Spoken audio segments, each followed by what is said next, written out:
Good news digital Gujarat સ્કોલરશિપમાં મિત્રો ફરી એક વખત તારીખનો વધારો કરવામાં આવેલ છે. તેના વિશે આ વિડીયોમાં જોઈશું. નમસ્કાર મિત્રો, શિવસાગર ગાઈડ ચેનલમાં આપ સૌનું ફરી હાર્દિક સ્વાગત કરું છું. ચેનલ પર નવા હો તો મિત્રો અમારી ચેનલને સબસ્ક્રાઈબ કરી લેશો અને આપને આ વિડીયો ગમે તો એક લાઈક કરશો.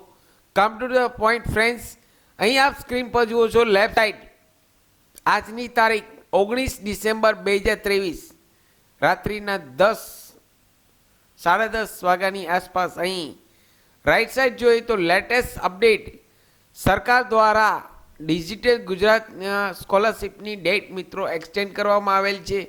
તો કયા સ્ટુડન્ટની ડેટ એક્સટેન્ડ કરવામાં આવેલ છે તેના વિશે અહીં જોઈએ તો right side due to remaining students for academic year 2023-24 filling post matric scholarship forms on digital Gujarat portal for AC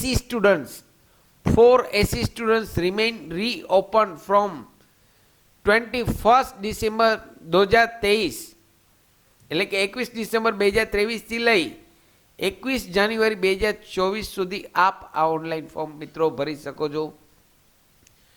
જે સ્ટુડન્ટ એસી સ્ટુડન્ટ્સમાં આવે છે, એસી કેટેગરીના છે તેવા તમામ સ્ટુડન્ટને અહીં સરકાર દ્વારા સ્કોલરશિપના ઓનલાઈન ફોર્મ ભરવાની મિત્રો ડેટ વધારવામાં આવેલ છે. તો જે લોકો હજુ પણ એસી કેટેગરીના ઓનલાઈન ફોર્મ ભરી શક્યા નથી તેમના માટે અહીં ગુડ ન્યૂઝ છે. અહીં ફરી એક વખત ડેટ એક્સટેન્ડ કરવામાં આવેલ છે. સાથે મિત્રો અમારી ચેનલ પર આપને યુઝફુલ થાય તેવા ઘણા બધા વિડીયોના પ્લેલિસ્ટ અવેલેબલ છે, જેમ કે આધાર કાર્ડ, પાન કાર્ડ, સૌરાષ્ટ્ર યુનિવર્સિટીની માહિતી, ડિજિટલ ગુજરાત સ્કોલરશિપની માહિતી, સરકારી ભરતીની માહિતી, ઘેર બેઠા શીખો, વર્ડ, એક્સેલ, ટેલી, પાવરપોઈન્ટ તમામ વિડીયો પ્લેલિસ્ટમાં અવેલેબલ છે. આપ જો નવા હો તો અમારી ચેનલને સબસ્ક્રાઈબ કરવાનું ભૂલશો નહીં. ફરી મળું છું નવા વિડીયોમાં નવા ટોપિક સાથે. ત્યાં સુધી મિત્રો જય હિન્દ, જય ભારત.